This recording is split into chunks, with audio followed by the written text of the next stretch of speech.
I'm pretty sure we're live. Ladies and gentlemen, June 6th, 2024, 4 o'clock p.m., Canoe Park, California, at the 2LaneLIVE headquarters. This episode is brought to you by EagleRider Motorcycle Rentals and Tours. Don't forget to check out 2LaneLIVE.com under the EagleRider tab to see how you can book a trip, save some money, and have a good time while you're at it.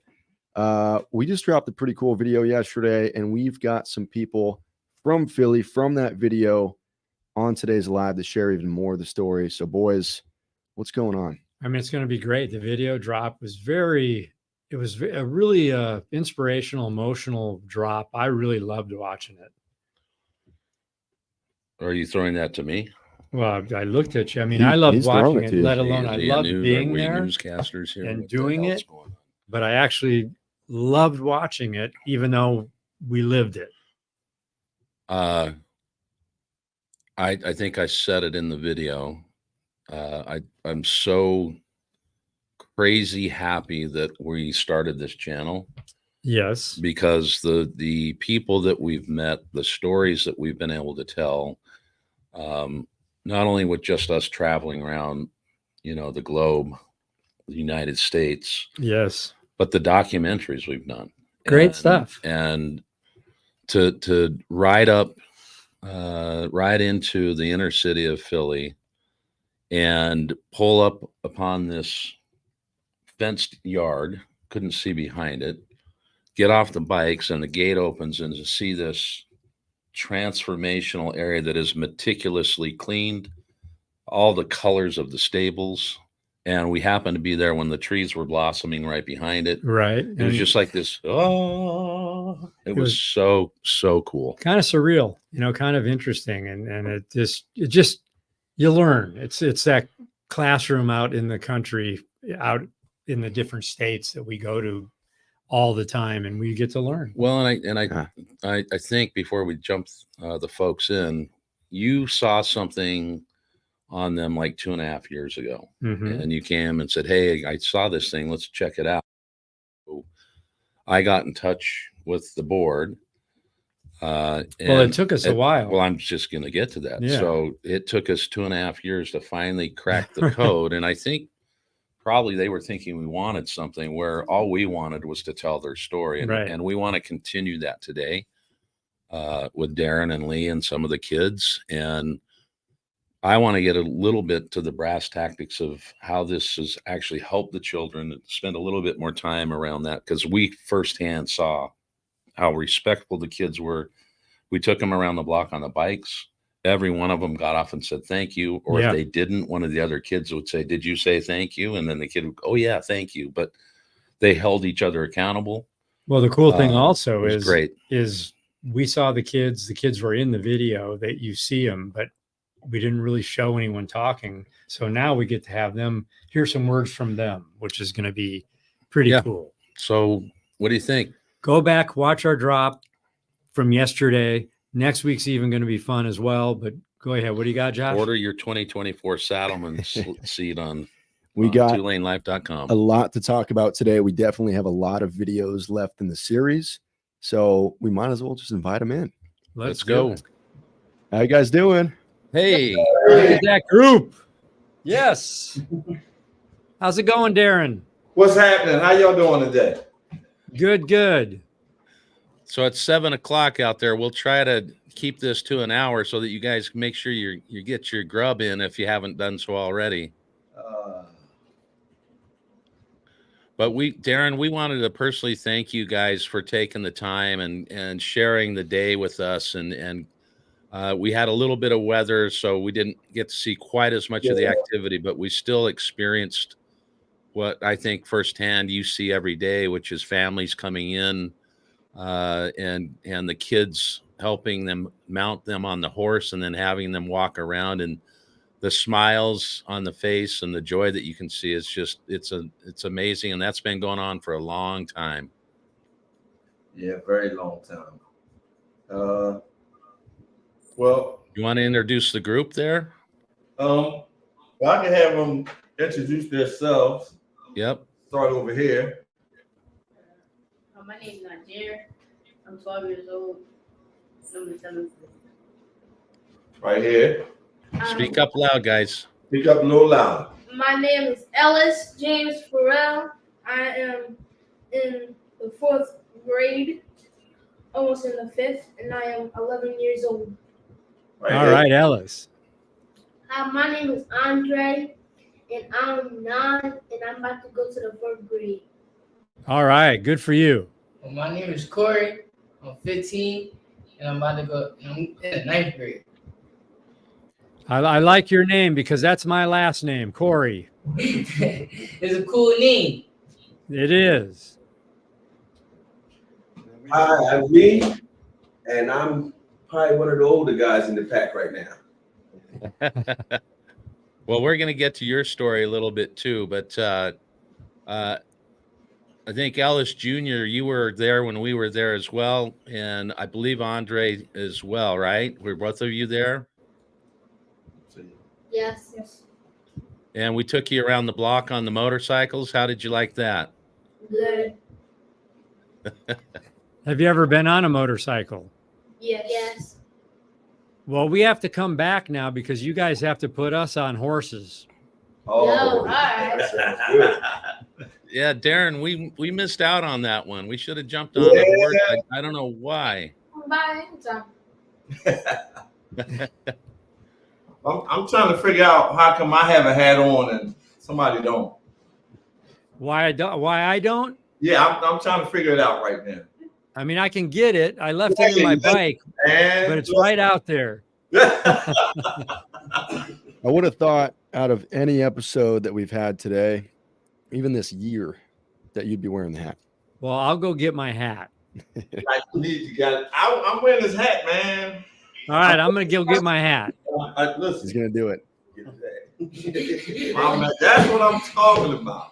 He's going to go get it. So while he's getting it, maybe you could, Darrin, just talk a little bit about your father and how he got into the club and kind of how you're continuing that legacy on. And if you want to just share a little bit about, the 50,000 foot level, it doesn't have to be great detail. Oh, okay, yeah. Well, it's my dad, Ellis Ferrell Jr., a.k.a. Eldog. That's what everybody call him. Well, he born and raised in Tallahassee, Florida. Raised by his grandma, and it's one of those stories where it's like he's always had the farm, the horse gene, the farming, grew his own food. Everything he ate, he grew. He wanted a horse his whole life. Couldn't afford a horse, so he was riding cows. He was riding bulls. It's like, okay, his grandma told him, if we can't eat it, we can't buy it, we can't afford it. So he just took it upon himself to go through life thinking about horses, living horses, dreaming about horses. And he came to Philly and said, hey, I'm going to own horses. He always said, I'm going to own horses. I'm going to own horses. I'm going to own. So he worked hard. He worked hard all his life, hard, until he can afford his first horse. And then it goes the domino effect. And he had one horse, and he had two horses, and he got three. Wound up with like 23 horses. So during the course of his life, I don't know how many horses he has, way more than 23, in and out, buying, selling, whatever. But he, his whole life and his whole way of being in life is taking care of kids and worrying about the kids and doing for the kids. And like, I can't think of a day where it's like he didn't want to, like he used to leave in the mornings. And I always wondered, where you going, in my head. So I said, one day I'm gonna go with him. So I went with him. He went, took the horses. Took me to see the horses. I was hooked ever since. It was like that was it. And I guess that's how it is with some of these kids here. They come in from the streets of Philadelphia. Like you guys said, you open the door and you just see it's like, what is that? And it's a lot of kids, a lot of adults that live in Philly, and they come by and see it and they're in awe, and we just invite them in. And my dad, Eldog, come on in. We put you on the horse. Come on in, just to get the kids in so they can off the streets and come in and join us and hang with our kids. And that's like most of these kids right here. I mean, they'll tell you their stories, but this is him. Well, when we walked in, the second we stepped foot on the property, it was such a great feeling, a great place to walk into. It was like, wow, it felt good. Well, and my family members on one side of the family live up in Idaho, and farmers and livestock owners, and they have acres and acres that they can run the cattle or the horses out on. But to see how meticulous the grounds were and the kids cleaning up everything, and it's amazing to me the number of horses that you have there and how clean it is, because you've taught that work ethic out of the kids and make sure everything, and it was spotless. And look, we had, the potbelly pig or the boar, we had the dogs, we had chickens. It was so with livestock, it's not that easy to keep and maintain it. And it was, to me, I was just so impressed with that. One of the things, while we've got Lee there, Lee's been I think he's been a member of the club for over 50 years. And Lee's been in Philly for quite some time. And I'd like to hear from him just a little bit. I think, Lee, you sit on the board as well nowadays. And how as a young man, the influence of Eldog with you and where that led you kind of career-wise, if you want to talk a little bit about that. Okay. As long as I can remember being alive, I was always impressed with horses. And one day at 4 years old, I kind of snuck off around the corner because they had ponies and stuff around the next block over. So I snuck around there, and my grandmother had come around, which I was raised by my grandparents. My grandmother came around and found me around the corner. And so she took me to the stables. And that's been the change in my life ever since. I mean, from as long as I can remember to my preteens, to being a teenager. I mean, and growing up right in the heart of the neighborhood. But I was from the hood, but never had to be of the hood. I could always find my outing or something positive, especially with Eldog. I mean, especially in the summertime. In the summertime, we wait for Eldog to get off work, and Eldog couldn't even get home from work and go take care of his family. He would come to the stable, and we would jump. I mean, all the kids like you see around the table now, we would jump in the back of the pickup truck, and he never told us no. He never told us no, no matter how some of us strayed away or anything else. When we came back, he always welcomed us with open arms and an open saddle. It was always a horse here. I mean, Ellis didn't need to have 23 horses, but he seemed to need to have 23 kids, that could be saved from some trouble or some troubled neighborhood, which it wasn't always trouble, but he would bring us in and he would find a way to give us something to do, and for that, I'm ever grateful. For me to have a chance to go away to the military, following, he would always talk about his Army days. So I went in the Marine Corps. I thought it was, impressive. I liked the uniform. I went in, and that was like a big part. When I came home, he congratulated me and welcomed me. And once again, here's a saddle, help yourself. And to this day, as my year of being 20 plus years as a police officer in the city here, and having the pleasure of being an instructor in mounted patrol, I owe a lot of that to Eldog, having the patience and being able to, withstand any trials or tribulations that came along. No matter what it was, it could always be smoothed out or ease the pain at the horse stable, And to this day, Eldog is Eldog. He still talks to me, calls me. We call each other. He might fuss, but he still, he could be mad at everybody and come around and give you a hug and welcome you with open arms. Here you go. Go in there and clean that stall. Get that horse out. Do something. And it's an honor and a privilege to be a part of a board and a community and an own little personal tight-knit community like that.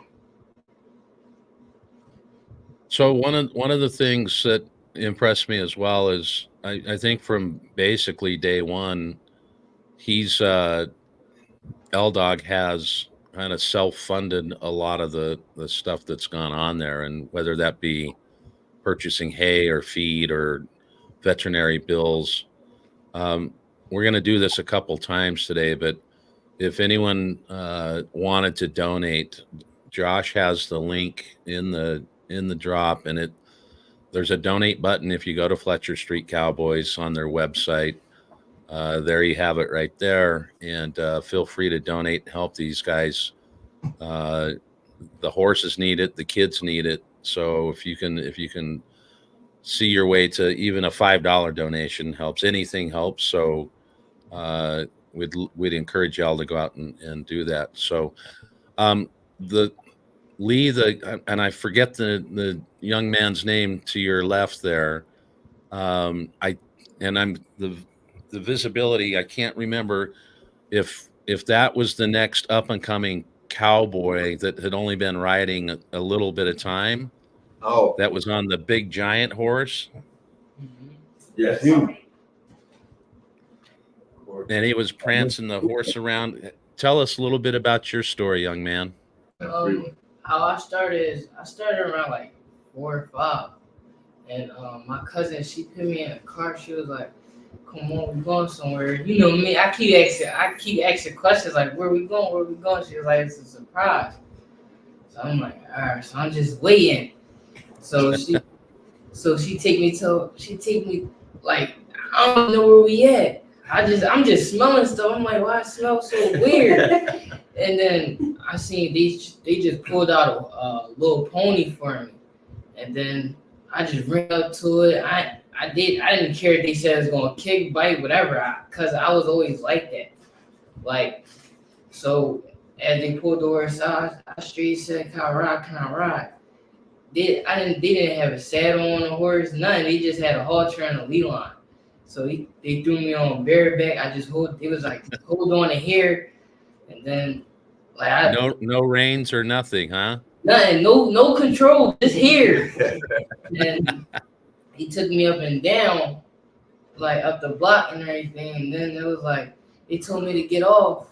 Like I felt bad for the horse because I holding on the hair so tight. I didn't want to get off. They had to drag me to get off. You know, I used to just cry like, I want to go back. I want to go back. I was doing sports at the time, but as I was doing it, you know, I was being a little bad in school and everything. You know, because like I'm not gonna lie, like animals, they keep me out of trouble. Like I need them to be around me. I like animals more than people because they can't lie to you. They can't stab you in your back. They keep it real with you. If you respect them, they respect you. So, like animals, it was really the horses, but they taught me how to be a leader, not a follower. You know, so as me doing it, I stopped and kept playing sports while I was getting in trouble and everything. I used to watch videos of Fletcher Street and like horses all over Texas, wherever it was, but it was really like Philadelphia, and it was really Fletcher Street. They was the ones really popping up. So as I was watching it, like I used to watch it on the computer, and my dad had seen me watching it.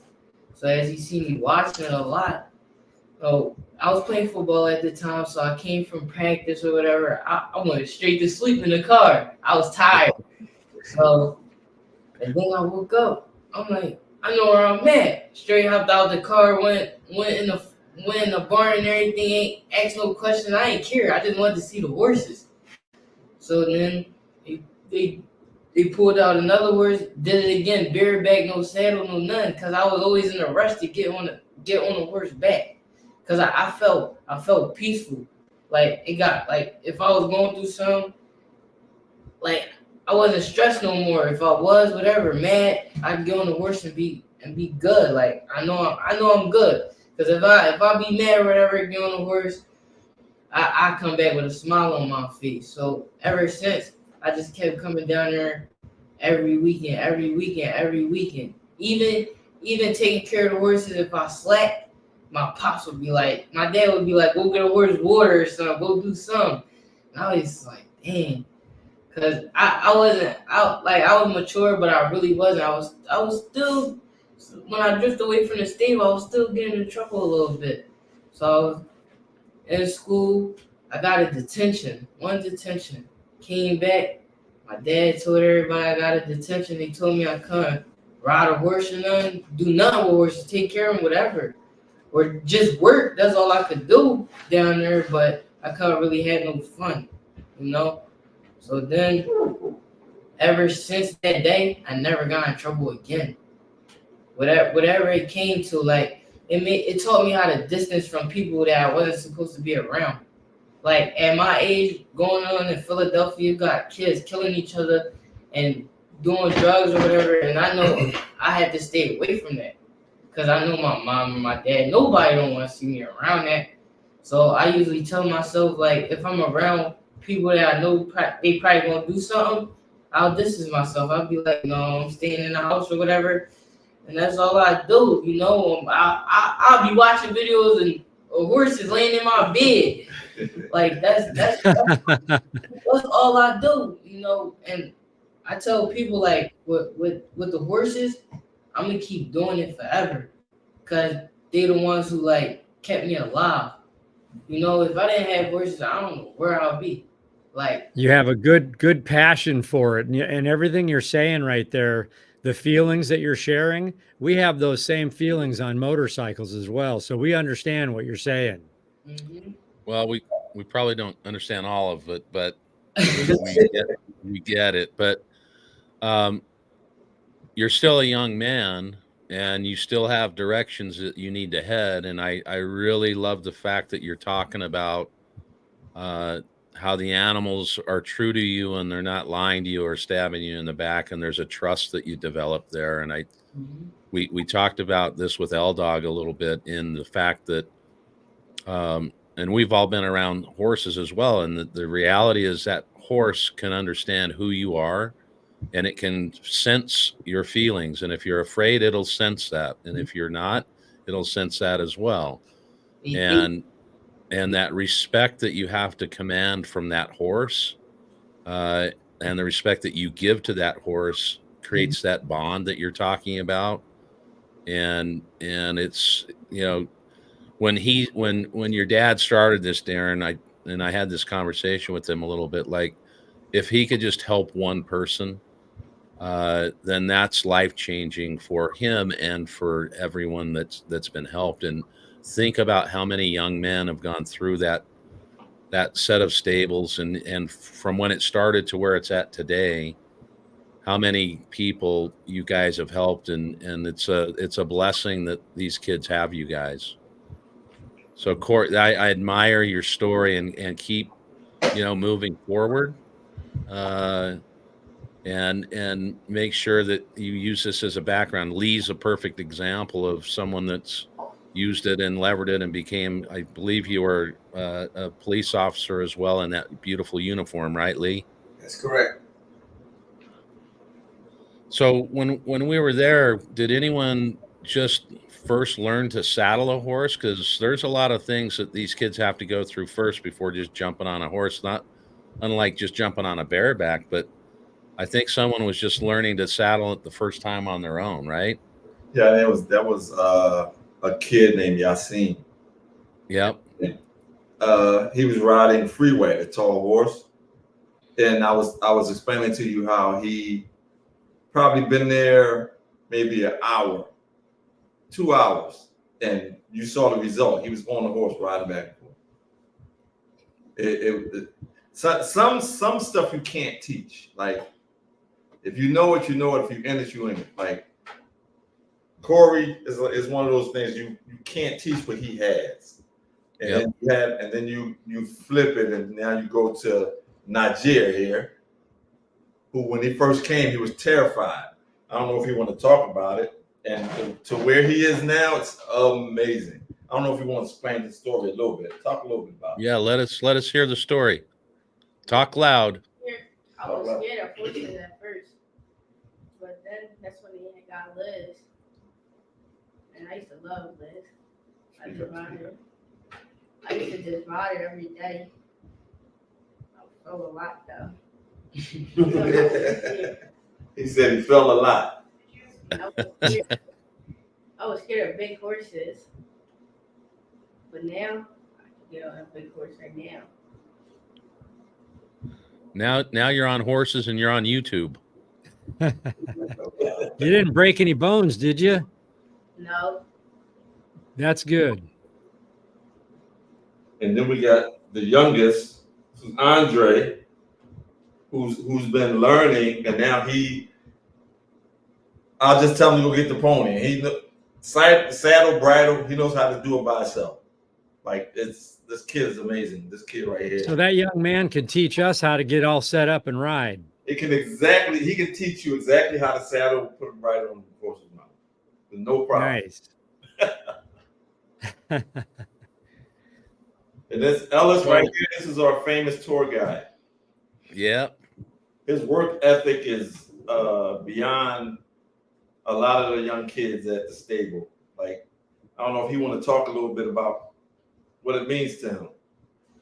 Go ahead. I just love getting tours. You go. I love giving tours out, to the people who don't know the horses. The talk. And when we get off of here, he'll talk 10 miles an hour. He was talking when we were there a lot. Come on now, and talk loud. Let's go. He's a man of few words right now. Cameras can do that. I keep thinking back at Eldog. He served in Vietnam, right? Yeah. So he served his country. Then he comes back and he creates this whole thing where he's continued to serve people and help people. That's his story is truly amazing, and I love seeing you carrying it on and you guys doing what you're doing. It's what we need, and there's a lot of this kind of great stuff. And I've been seeing donations flashing on our screen, so I think donations are coming into you guys right now, which is really good to see. Yeah, I think one of my favorite, going through the interview footage we had everyone talking. There was one moment where Eldog was like, he was talking about, I think about the 23 horses, and he just pauses for a second. He goes, and that's where all my money went. But you could tell he was just so happy to say it and happy to do it. And yeah, it was a real good conversation the whole time. So I was a little bit interested in what Lee was saying. Like, Eldog didn't discriminate, right? So if you strayed away and got off the path and came back, he'd still open his arms to you and welcome you back in. And there is no like protocol for you guys to bring kids in, like screen them. And it's our doors are open. Come say hello to us, and maybe we can make a friend and keep you around us. That's kind of how the protocol works, Darrin. Yes. Exactly. That's exactly how it works. You come in. See, when they come in,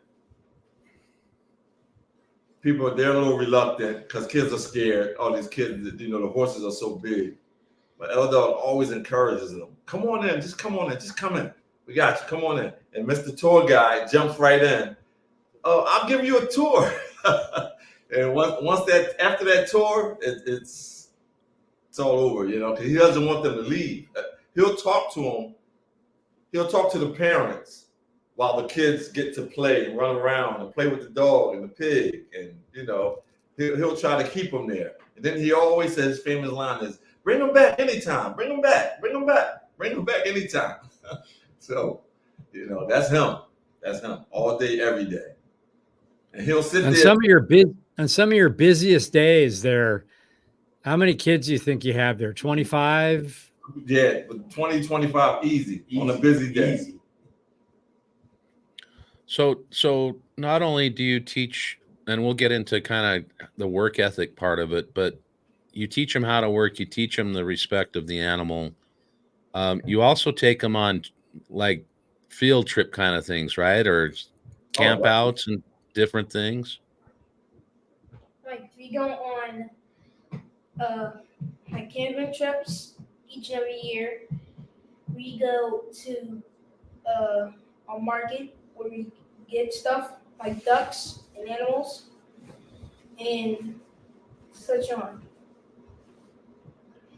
Yeah, I mean, these kids, we try to get them, out of their comfort zone. I mean, we took them kayaking, and and that was an experience. They loved it. Terrified at first, but half hour into it, we couldn't get them to leave. It was one of those things. It's just like, yeah, it was great.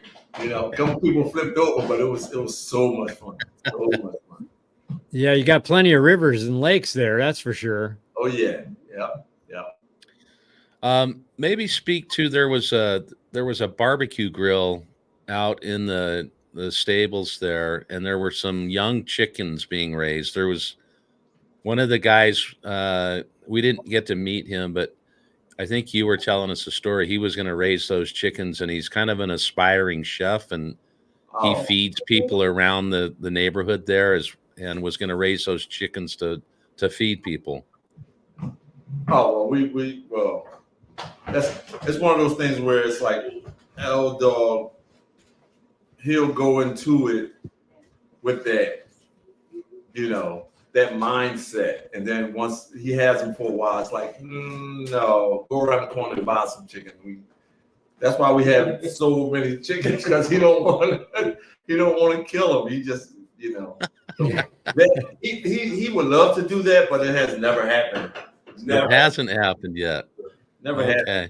In the 50 years that I've been there, Ellis has been saying the same thing. We would get goats. He would never get chickens. We say the same thing. We're gonna dress them and we're gonna cook them.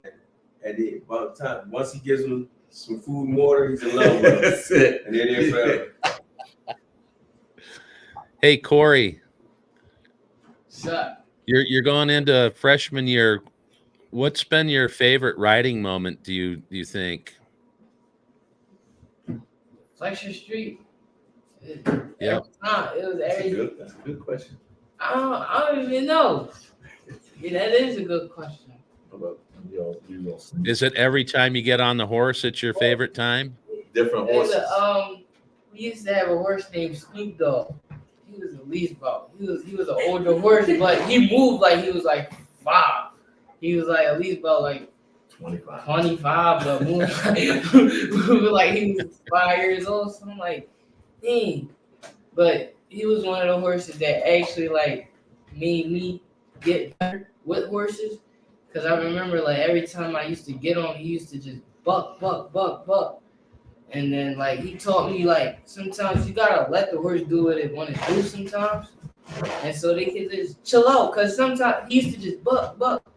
And then after he just stopped, he good for the rest of the day.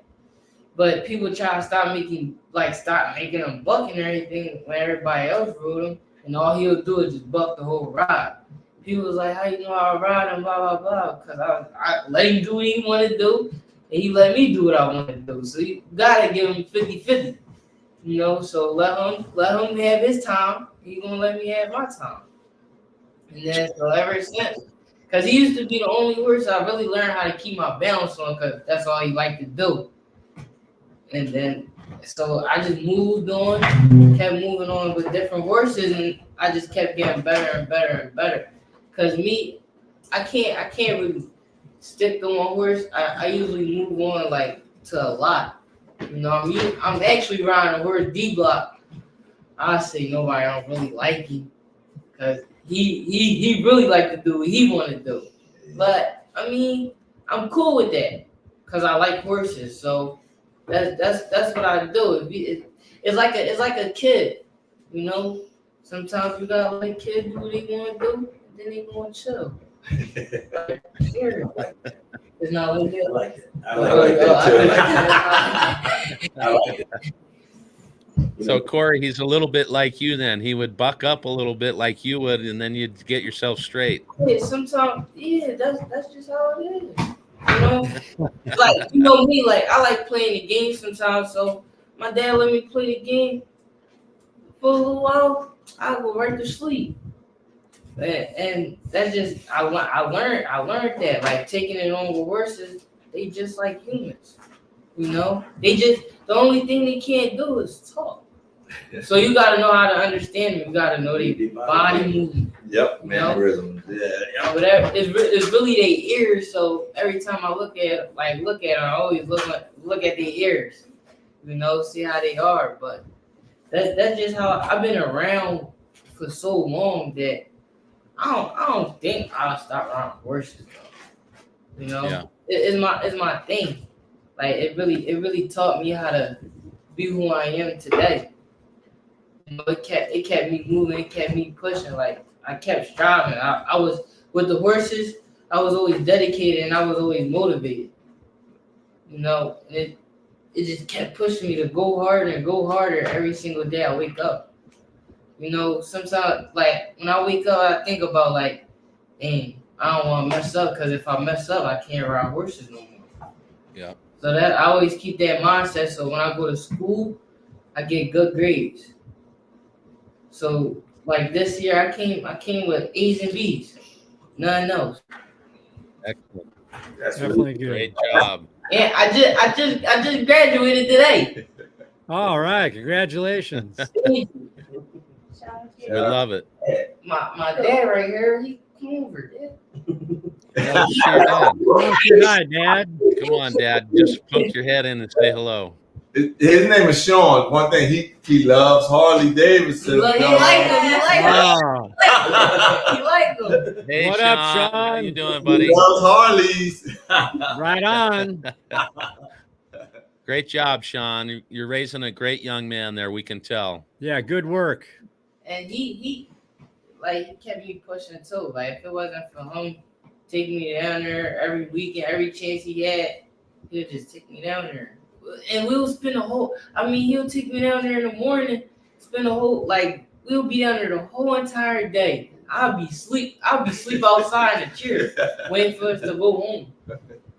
You know, Well, that's a good dad right there for sure. I'm proud that he did that, cause it helped me out. You know, what I was like really going through it, like without the horses and all that. I mean, because in the streets you only got two places, and that's being dead or in jail. You know, so I told myself I gotta take a different way. I can't be like everybody else in the streets. And people call me weird. That I like horses and all that, but I don't care. I just mind my business and do my thing. You know, and I'm always keep doing it until I die. Oh man. Go Carter. You know, this is a prime example of what Eldog strives for. You know, we've had hundreds of kids come through, but this is exactly what Eldog put all that work into it, and it's not in vain because you work hard, and these kids are a prime example. If you're at the stable with us, getting dirty, you're nowhere else getting in trouble, and that's what Eldog has been doing all of my life. And Eldog, it always wasn't about the horses with him either. It was about the work too. You know, work. Build character. Yeah. And then you can play. Work hard, play hard. You know, and I'm happy they did that to me and all the other kids, because we all some calm kids. We always chilling, but when I first came, I was a little crazy. That's all I know. But they made me calm, like the work. It made me want to be a man. Mm. Well, the cool thing about this is there are probably some young guys watching, and they're listening to you right now, Corey, and they're saying, I got to do it. So you might right now be changing some kid's life, which is good. Mm-hmm. And I hope that now and me getting older, I hope I can motivate and dedicate these kids to do better in life. You know, not just be in the streets and just sit around. Do something, do something that's gonna make you happy and everybody else happy. Don't get yourself in trouble and everything, because being in trouble, it comes with what? There's no happiness in it. It's like depression, whatever. And that's why I told myself, I'm gonna always keep myself happy. I'm gonna make sure everybody else happy, and I'm gonna make sure the horse is happy.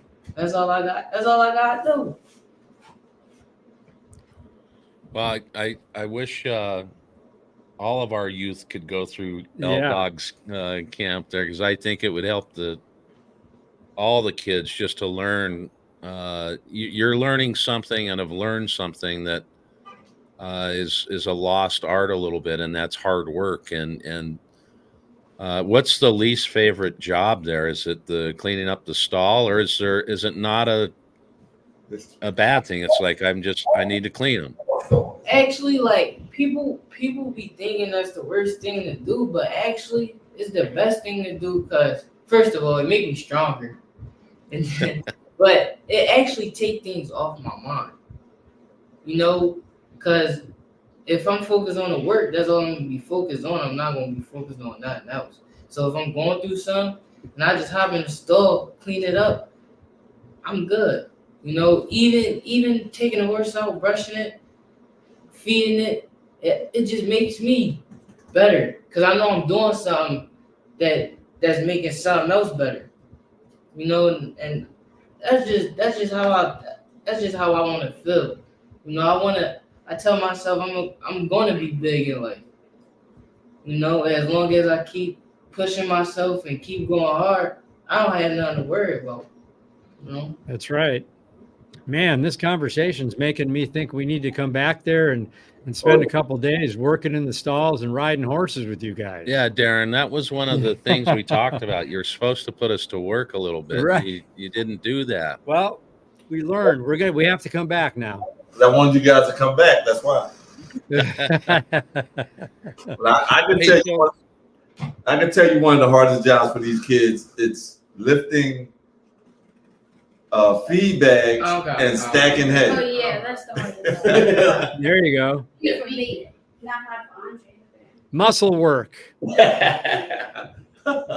Yeah. Hey, maybe speak a little bit, Darrin, to the culture in Philly as it relates to horses, and because it again, I have family that has these places where they can go ride, and in fact, around my home, there's horse trails that people can go on. And but you guys, it was amazing to me. It's raining, and the kids are on the horses, and they're out running around the whole area. Speak a little bit just to the horse culture in Philly, if you would. Well, I can kind of put that over to Lee, because Lee knows him as being a mounted cop. And Perfect. Knowing the area more, because he patrolled the area. He's been in it for years, so he would know more. See, I know the fact that there is, you know, it's crime. There's a lot of crime in Philly, and our area is a little bad. But as far as the culture, I think Lee can elaborate more. Well, Philly was actually zoned for horses before it was zoned for cars. You know, and that's why there's no crime in going anywhere in the city of Philadelphia on a horse. So if these guys are downtown or they're walking, as long as they're going no more than 8 miles an hour as a trot, they can go anywhere to a public thoroughfare they want to go. Wherever the people can go, a horse can go. And it's no crime against it. So people, you know, it's a little different at times because people aren't used to seeing the horses in certain areas of the city. But when they do see it, just like as a mounted patrol officer, it was more community relations than anything. It wasn't about chasing the criminal down, even though every once in a while we had to do that on the horses. But it wasn't about chasing the criminals down. It was about community relations. The kids, when you bring the horses out, the first thing the kids want to do, they either want to pet them or feed them. The adults, we had adults in the neighborhood growing up where kids, they would say, "Oh, the horses smell. We don't want these horses around here." And then when we had a community project or just a little block gathering or something, their children would be the ones that would never want to leave, you know. And I'm one of them children. My mom would, "Oh, you don't want to. You go up there, you're gonna get your sneakers dirty. You're gonna come home stinking." But I'm a product of my environment, and my environment is the stable. You know, if it wasn't for the stable, I'd probably, like Corey said, I'd probably be dead or in jail. But the stable gave me that passion. It gave me that esprit de corps, you know. And just like when you guys get on your bike, you sit there and you make sure your spark plugs are good and your oil is good and everything is working correctly. But it's a new adventure every time you mount that bike. Every time it's just the same with horses. And I watch these kids I don't care what kind of day they're having, what's going on in the neighborhood. They can clean all day. It could be 100 degrees, and we can have 100 bales of hay down there and 2,000 pounds of grain. They'll unload it. They might be upset at the time, but once that's over with, it's a new adventure every time they get in the saddle. Each and every time they get in the saddle. So, I tell, a lot of the younger people now, they say, well, y'all go back to them old-fashioned ways. Well, it's no different. What we do now at the stable is no different. We teach each and every one of these kids that anything you want in this world, you're going to have to work hard for.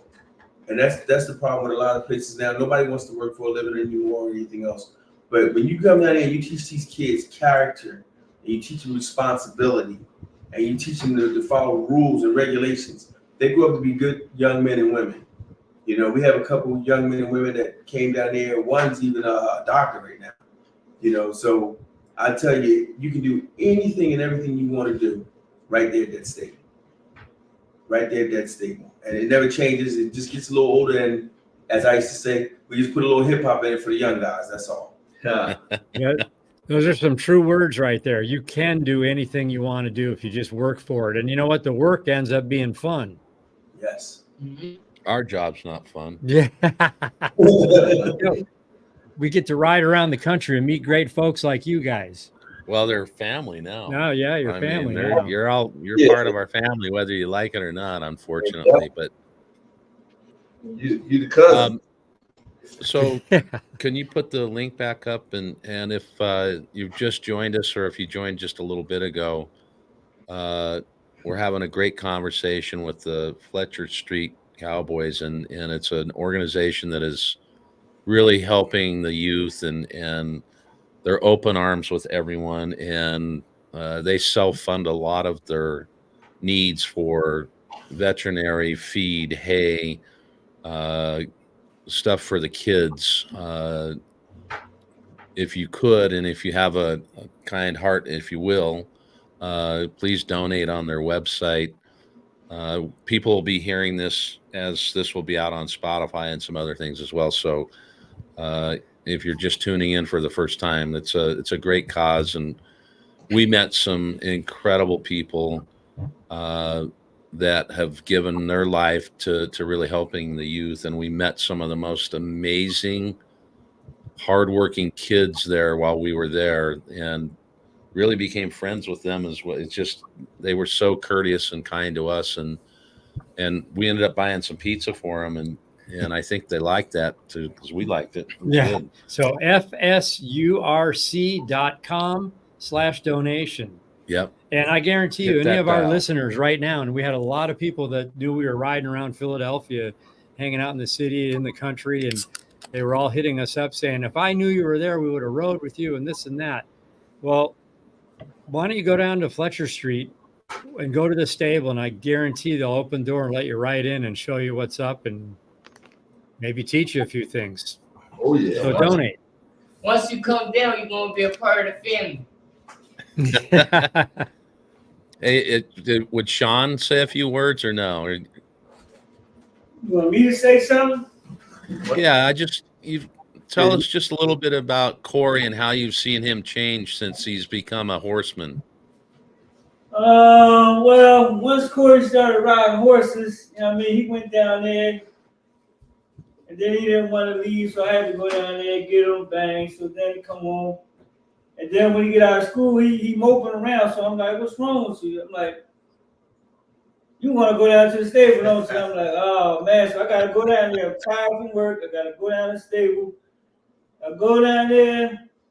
Corey don't want to get off the horse. He just don't want to get off the horse. I'm like, Corey, I got to go to work in the morning. We're going to come down Saturday. When we go back down Saturday, Eldog say, come on, take a ride with us. So we go take the ride, come back. We got 100 bales of hay. We got to unload it. So now we unload it. But when I go home, I'm stinking. So my wife like, you went down there with them damn horses. Man, Corey just back, get in trouble coming 11, 12 o'clock at night. Because we down there with the horses. Once you get involved with horses, you're going to love horses. You're gonna love horses. I mean, once you come down, you're gonna be a family member. It's all love. It's no turning around, man. It's all love, man. And Eldog, I consider him like my grandfather because he open arms, no nothing. Whatever you want, you can get. And when my girl said, "Where you going?" I said, "I'm going down to be with Eldog." You going down to Eldog, but Eldog gonna take you where you want to go at, and he's gonna feed you, and you're gonna have a good time.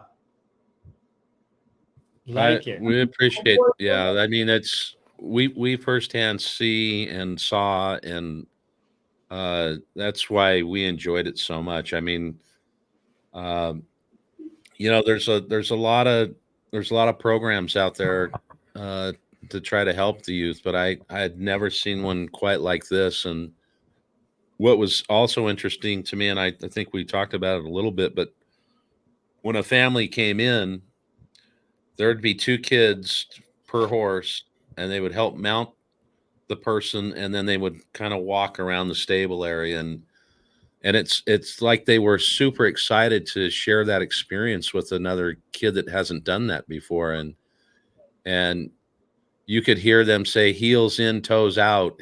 They're teaching as they're going, and that was really cool to see. So how does it feel? Any one of you can answer this. The kids, when you see a family come in and you help one of their children get up on a horse, and how does that make you feel when you see another kid? Yeah, go ahead. Make you feel happy. Makes you feel happy?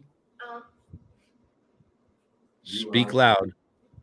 It makes me feel happy because it's about to be like more people in the club. And you're helping someone else, right? It made me feel great. It made me feel wonderful. And that brought peace to me too, because I see it in other kids, especially if they're younger than me, because that's how I was. I was new coming around, wanted to get on horses and everything. So if a kid come around, I won't be like, oh, I don't want to teach him that. I will be proud and happy to do that because I was the same type of way. And they like people around there, especially Eldog, and they seen that I wanted to do it, so they let me keep doing it. Like they always every time I go down there, I feel welcome. Like everybody in the club, I don't call them my friends or anything. I call them my family. Well, Darrin, you're doing a lot. You're a big part of that whole property and what's going on there. I mean, you're kind of like Eldog, you know. You're doing the thing and you're helping so many people out. I see the passion in you as well. Yeah, well, I try, but it was it's a long story about how that came to be, like the yard. I mean, it was a lot. They had a lot in it, a lot of stuff, a lot of junk, containers, cars, bikes, and as time went on, we gradually got it, down to a point where we can build a stall, so I left for a while. I had to go do, grown-up stuff for years. And I came back and I see somebody back there, they were building a stall, and I mean, it was old school. So they were using nails this long, like 10-foot nails building a stall. So I said, what can I do? So I just started helping one day. And I started helping again. I just kept going, and the end result was what you see there. I had help here and there, but I put in a lot of hours. My wife can attest to that, and she doesn't like that, but I put in a whole lot of hours to build that stable to where it is today, and that you guys can see, the end result of what. I did. I just couldn't stop. They call me Bob the Builder. I mean, I just couldn't stop. It kept going, kept going. It went from 1 to like 15. Because his son he the man to call. I believe you mentioned your wife. who goes by the name of Nas, right? Yeah, that's nice. And I think she's behind the screen. Yeah. Would she be willing just to poke her head in? Because I know how much she means to you and the group. Let's say a word. Because the Just kids come know. say hello. Here she come. 5 minutes. She gonna speak for. Hey, you got to show your face. You're our sister. She gonna come in for a couple seconds. Hi. There she is. Hi. Hi, guys. We actually were able to take you and your sister on a ride around the block. You did. It was fun. Unforgettable experience. You need to go a few more miles than just around the block, because I think you did like it. I loved it. Do you want to just say anything about the foundation, or they can just read on the website? We just appreciate you were the person that we ultimately started with first and contacted, and you welcomed us with open arms, and we just want to thank you for allowing us to share a little bit of your story. And I know there's going to be more to the story down the line, but this story is so important to get and keep and maintain the stuff that Eldog started 60 years ago and is still moving along. So I don't know if you want to say anything about Fletcher Street or what have you. No, I just remember pre-COVID, you guys reaching out, and we just got our 1-800 number, and I think you were like the second call. And then COVID put a whole, detour to all our plans, and here we are. I'm excited that, you guys were able to come to Philly and see what we do in our little safe haven that we have for our kids.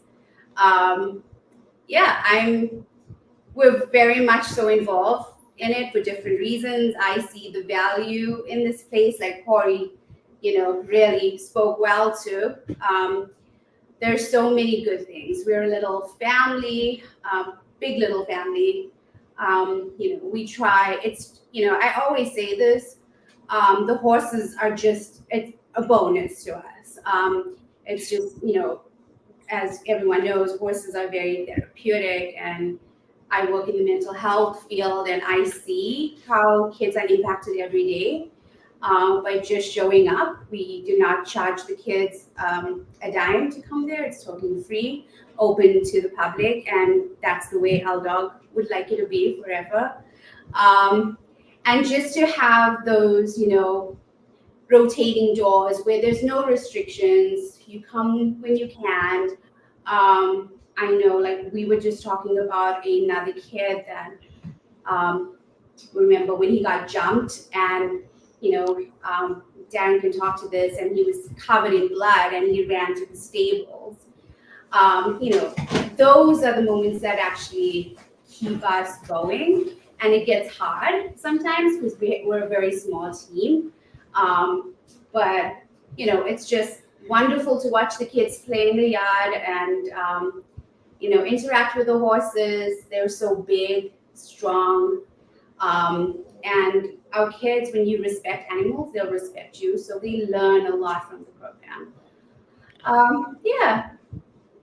Well, thank you for that. And if you're listening out there, what she's referring to is there's a piece in the video. So if you haven't seen it, go to the video that dropped yesterday on 2LaneLIVE YouTube channel, and you'll see a story about a young man that had been jumped and bloodied, and the respect that was given to him just to walk into the stables with no one putting any pressure at questioning him, wanting to do something on his behalf. You'll have to listen to the story, but he used the horse to get himself straight and right again. And it's tear wrenching. I was crying when I was asking some of the questions. It was so dramatic, but we're coming up on the top of the hour, and is there any one last thing that you'd like to say, or a couple things, Darrin, about opening arms to maybe kids that are hearing this or families that are hearing this that are local to you? Well, if you're in the Philadelphia area, Fletcher Street Urban Riding Club, come enjoy. We have our arms open to everybody. We just want to thank everybody who donated to us today. And if you're thinking about it, you just want to thank, we really, really, really appreciate it. And, you know, so if you're here, it's free. That's all I can say. It's free, free, free. Just come down, hang out, and become a part of our family. And that's a good thing, because right now I'm looking at all of you guys sitting at that table and knowing that we were all there. I mean, if we were right next door, we'd be sitting at that table with you, having dinner tonight and talking about it. So that's how welcoming it is. And so I encourage all of the people that watch us on our weekly shows and our travels, help them out, send them anything you can, you know, and they need it to help keep the kids coming. And well, I appreciate, Sean, you jumping in when you didn't have to. And Nas, I know that you were not thinking about it. Lee, it was great to meet you. Wish we would have met you in person. Corey, you were very eloquent today and spoke very well. And I think your story brings tingles to me as well, because you're living it, you're doing it, and we're really proud of you for taking the Eldog train, if you will, and doing what he's proposing. And Darrin, you and your wife are just special people and lifelong friends, and we will be back at some point. We're going to bug you, and all the people that were there that day to support. You had some other board members and some folks, and it was just a special day for us, and it opened our hearts to something a little different as well. We don't completely understand the inner city side of it, as we haven't lived that side of it. And I know just from being a little bit around it, the challenges it presents for these young kids. And for you to give them, even if it's an hour of solace one day, or if it's a lifetime of solace, you've just done something. This whole thing over the years is just amazing. And it's one of those where you need to kind of put your hand on your own back and pat your back a little bit, because no one else will do it for you. And we appreciate you trusting us with the ability to tell a little bit piece of the story, and want to thank you for that. No problem. So where do they donate? it's on the screen, right? Boom. Let's see. He's going to put it on the screen again. And I think we Josh, got it. For anyone listening as well, Lance said it earlier, it is FSURC.com, and you can find the donation tab. That's Fletcher Street Urban Riding Club. Josh, did you really like the Potbelly Pig? Yeah, dude. I think Ellis's daughter called her Bacon. They can never hear bacon. Hey, all the kids there, we love to see what you're doing and what you're up to, and thank you for helping other families as they come in and try to experience the stables there. Thank you for being fine young men, and there's a lot of young women there too that are doing a great job. And if you can just share our thoughts and that we're grateful for you guys, because you're giving of yourselves, and that's one of the biggest gifts in life that you can give to others, is when you're taking your own personal time and helping others understand. So all of you that learn to saddle, learn to shovel the manure, and learn to keep the yard straight, but then also put a family member of someone that you don't know up on the back of a horse and walk them. You're special kids, and know that we see that, and thank you for that. And Lee, you're the story, right? You started a long time ago, and it led you the right direction. So well done, and thanks for joining us. Well, the cool thing is, one more thing is, we travel all over America. We're shaking hands with America, and we see so many great people in every state we've ever been in. And you guys are cementing that again, because we went to Philadelphia, brotherly love, and we have new family members there. And you guys are doing such great things for the community, but it's all over the country. So everyone that's watching, take this and just be positive, and we're all great in this country. So we're going to close out. Hang on for just 1 second. We'll come back to you and say goodnight to you guys, but we'll close out here and then we'll be right back. Well done, folks. Oh, before we do that, can we do a see you down the road? Oh yeah. Oh, you know how to do that. So I'm going to go 3, 2, 1. And when I say 1, we'll all point to the camera and say, see you down the road. You guys, some of you did this while we were there. Oh yeah. Yep. So 3, 2, 1. See you down the road. Yeah. We'll be right back.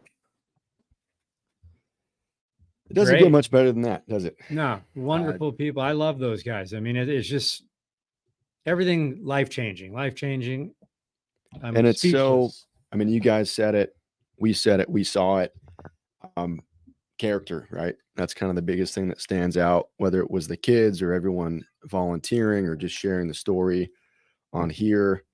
Like, they're respectful, they're friendly. Some of them might be a little quiet, but it was just a great experience, you know? Well, you think about, let's just take Corey as an example. Yep. I don't know if he has old enough to drive. I think he said he was ninth grade. Ninth Right? grade, but Yeah. the demeanor in which he's projecting and you know, you can just see in him what a great young man he is, and you know, well above his age, and you don't even see that in some adults. And so, Why you keep looking at me, dude? Well, Daryl and Nass and Lee and Eldog, they're giving back to their community. yeah. And also a shout out to Courtney and Nicole. This was Courtney who did the interview. She told that story about that young man Courtney. that came in, and Yeah. everyone that took the time that day. Yeah, and Nicole as well. That was great. Yeah, so if you did donate while we were on the live, thank you so much. If you do donate when you were not on the live, thank you for that. We have to And donate now. well, I'm working on something, and so are you. And All right. we can't say anything yet. But we're gonna get something, some way, somehow. Yes. So with that, next week we drop back into the Philly video series. We're actually just touring Philly, so there's not going to be a tremendous amount of Next week. But after that, then it's on. Then it's back It's to the on. riding. Done. So next week we do a cheesesteak throwdown. We try some cheesesteaks. We go to that something market and try some, like, all these sandwiches. We walk around the town. We take trains. We learn some We met a family partially member made of up one of the- history from Jeff. We did meet a family member. of the Pats. Philly. Yeah. Yeah, Pats, Sure did. And it's going to be a great rest of the series. So with that, enjoy. Where do they need to go to shop? Subscribe to our YouTube channel because we got really good videos and they're fun and we want more people to be on there. You know, we have 60,000 subscribers. We should have more than that because we have a lot of fans out there. We love you all. So get your friends to subscribe. Yeah, and if you need your 2024 or any V-twin parts, 2LaneLIVE.com, apparel, merchandise, parts. We got have it all. We have some cool new hats coming and some cool new t-shirts coming as well. All right. And And thank with you, that, Stone. Appreciate it. what will we do? See you See you down down the the road. See you down the road.